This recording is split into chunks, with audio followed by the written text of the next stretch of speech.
Soyez bénis, soyez bénis. Que Dieu vous bénisse abondamment. J'ai fait des vidéos il y a quelques semaines sur la fornication au Gabon, la débauche sexuelle. Et je disais dans ces vidéos qu'il était important de se prévenir de vivre le vagabondage sexuel jusqu'à ce qu'on se marie. Car la débauche entraîne beaucoup de problèmes. Aujourd'hui, je vais dans le même sens et je vais parler des pères qui abandonnent leurs enfants. De même qu'il y a des mères qui vont avorter leur môme, il y a aussi des hommes qui, malheureusement de nos jours, au Gabon et même ailleurs, refusent de grandir. Lorsque tu vas dans le péché, bon, bref, ça c'est pour les chrétiens, mais pour les mêmes gens du monde, lorsque tu t'engages à aller sur un lit avec une femme, alors il faut te dire que les risques, c'est que la femme peut tomber enceinte, qu'elle puisse tomber enceinte. Donc, il ne faut pas faire les trucs des enfants, les trucs des gamins. Elle t'appelle pour dire voilà, je suis enceinte. Et tu dis non, non, non, elle va avorter, ou bien tu t'en occupes seul. Attends, mais mais tu te prends pour qui? Tu as accepté de jouer de plaisir. Tu as joué avec le feu. Maintenant, tu te brûles au lieu de prendre tes responsabilités comme un homme qui se respecte.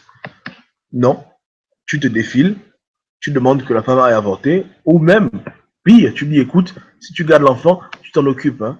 Voilà les phrases des Africains de nos jours, de beaucoup de petits domites, qui sont là des petits égoïstes, des enfants de perdition, hein, au lieu d'assumer ce que eux-mêmes ils ont créé, ils préfèrent abandonner leurs enfants et les mères de leurs enfants. Et voilà pourquoi aujourd'hui, il y a des centaines de milliers de femmes qui élèvent des enfants seuls. Non pas que le père est mort, mais le père a simplement refusé de s'en occuper parce qu'il voulait finir sa maîtrise, son doctorat, parce qu'il voulait être chanteur, parce qu'il voulait avoir une belle carrière. Des enfants de perdition comme ça, des petits égoïstes. Des véritables égoïstes. Vraiment. Je ne veux pas être ami avec quelqu'un qui fait ce genre de choses. Je ne veux pas être ami avec des gens qui s'amusent et ensuite, quand ça les chauffe, au lieu d'assumer leurs erreurs comme des hommes, ils se défilent et ils font souffrir des enfants innocents par leur absence et par leur manque de support. Abominable. Abominable. Combien de gens vous connaissez? Combien de gens on connaît qui ont vécu ce genre de choses? Qui ont été élevés par leur mère seule? Parce que le père voulait partir à l'aventure pour soi-disant réussir sa vie. Mais dans un monde babylonien où les vraies définitions ont été changées pour le matériel, beaucoup ne savent même plus ce que c'est réussir sa vie. Et ils sont prêts à sacrifier l'avenir de leurs enfants, à sacrifier leur relation avec leur famille, leurs petits, parce qu'ils veulent aller vaguer à leurs occupations. C'est très lâche. C'est très très lâche. C'est abominable. Vraiment abominable. Et je sais qu'en Europe aussi, en France, c'est un phénomène qui est courant. Courant. Courant. Mais pour moi, je pense que Dieu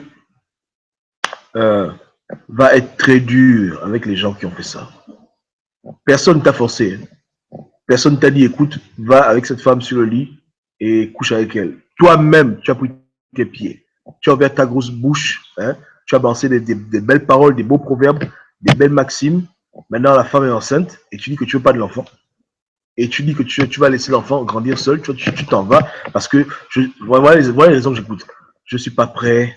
Non, ma carrière, ma vie, non, pas maintenant. Je ne peux pas travailler. Ouais, mais attends, mais quand tu étais sur le lit, là, tu ne pensais pas tout ça? Ça ne t'est pas venu à l'esprit que c'était parmi les possibilités que cela arrive.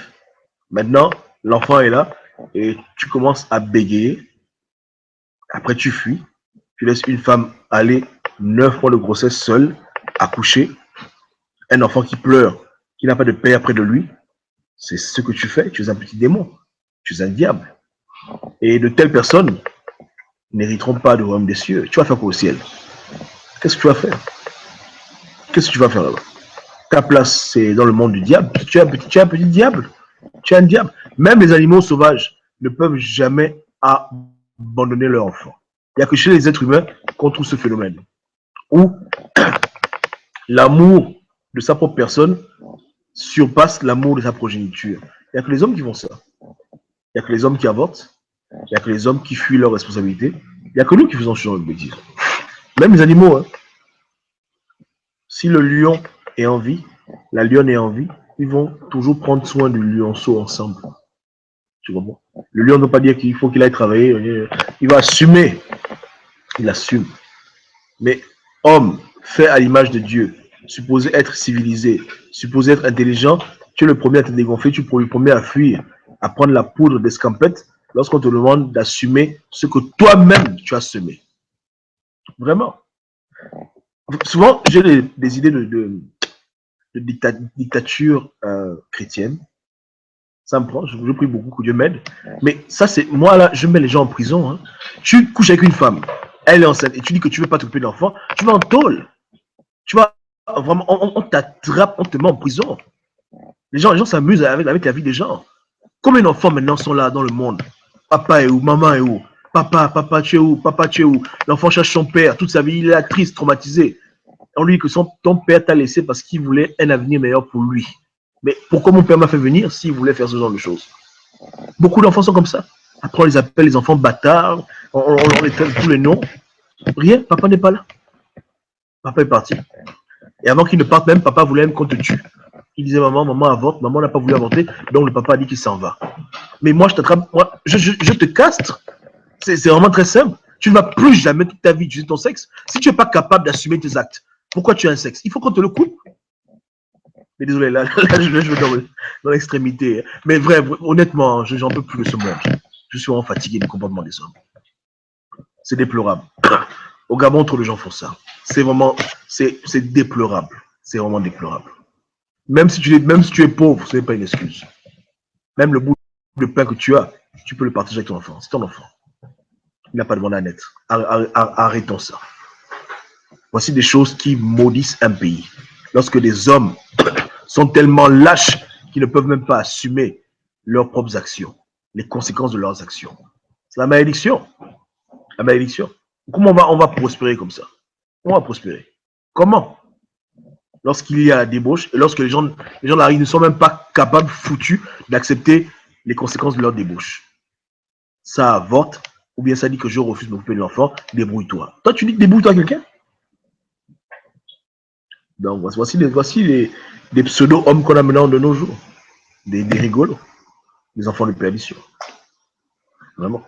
Mais, enfant, toi qui m'écoutes maintenant, ne cherche pas ton père qui t'a abandonné. Hein. C'est un pauvre type, c'est un idiot.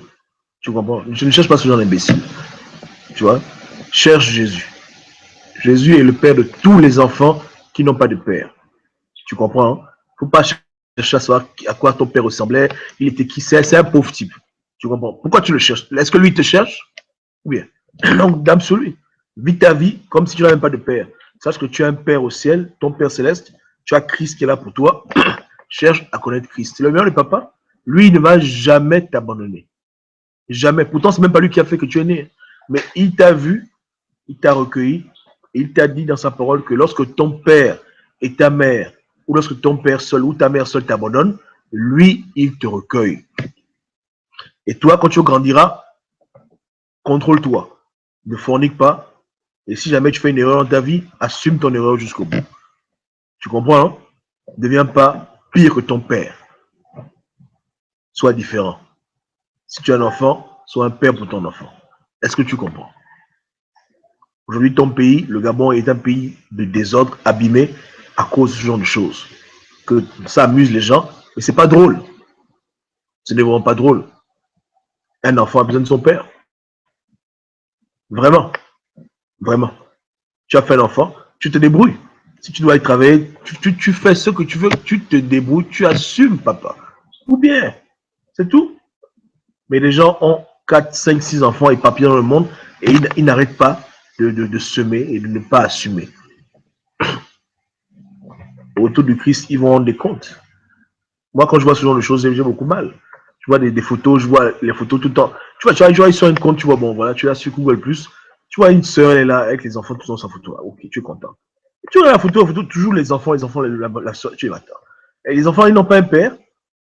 Tu demandes à la soeur, mais où est le papa des enfants? Oh, il m'a laissé quand j'étais enceinte. Tu dis, mais bon Dieu, si ça, c'est quel genre d'imbécile? Et attends, mais c'est quoi ce comportement? C'est quoi ça? Je demande, ma soeur, tu l'as violé? Tu l'as violé? Il dit, non, non, non. On a machin, mais on s'est arrivé, il dit, ah, ok. Donc, tu ne l'as pas violé. Tu ne l'as pas forcé. Il est venu à toi. Il t'a mis enceinte et puis après, il s'en va. Mais la prison, moi, je ne cherche pas à comprendre. On t'attrape, on te castre. Tu ne vas plus jamais utiliser ton appareil sexuel. Si c'est pour faire le désordre, alors là, direct. Hein? Vraiment, vraiment, vraiment. Donc, chers enfants, ne vous inquiétez pas. Dieu est là. Et vous-même, quand vous grandissez, ne faites pas comme vos parents, faites mieux qu'eux.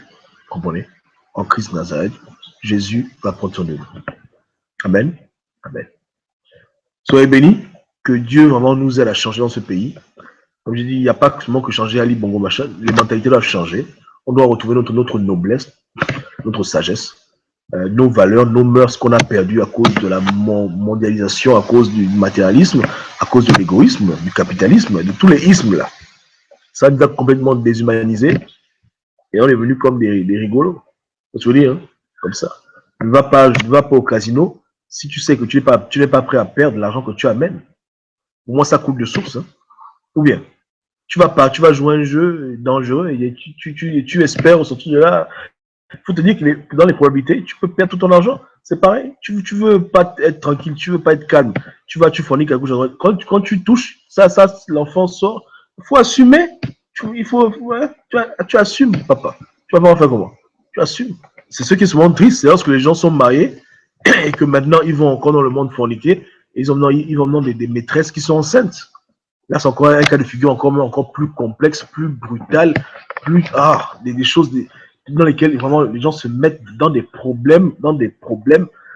Mais bon, si ce n'est pas sur le plan affectif, au moins, tu dois cotiser sur le plan financier. Tu te débrouilles. Chaque mois, tu sais qu'il y a $100 qui doivent aller là-bas. Tu assumes, papa. Tu te repars. Comprenez? Une nation forte est une nation où la famille est forte. C'est une nation où les gens craignent Dieu, une nation où les gens vivent sur un chemin de sanctification dans toutes choses. Tu peux ne pas croire en Dieu, mais si tu appliques ces principes, c'est une bonne chose pour le pays. On ne peut pas se plaindre qu'on a un enfant de perdition à la tête de l'État si nous-mêmes on vit des vies de désordre. Hein? Le changement commence par chacun d'entre nous. Chacun d'entre nous. On ne joue pas avec la vie humaine. Autant on est contre les crimes rituels, autant on est contre les gens qui forniquent et qui refusent d'assumer leur fornication. Vous comprenez, non? Il faut que ça cesse vraiment. C'est trop. Il faut que ça stoppe. Il faut que ça stoppe. Donc, que Dieu vous bénisse. Et dites, si tu as un ami là, tu as un pote, tu sais qu'il a un enfant quelque part et depuis 2 ans, 20 ans, il a fui, dis-le d'aller tranquillement demander à Dieu pardon, se repentir et de partir s'occuper de son enfant, si même l'enfant veut même de lui. Vous comprenez, non? Donc, respectons nos milieux et traquons tous les enfants de perdition qui sont en train de détruire la vie des enfants comme ça, en les faisant, ensuite en les abandonnant. Il n'y a aucune excuse.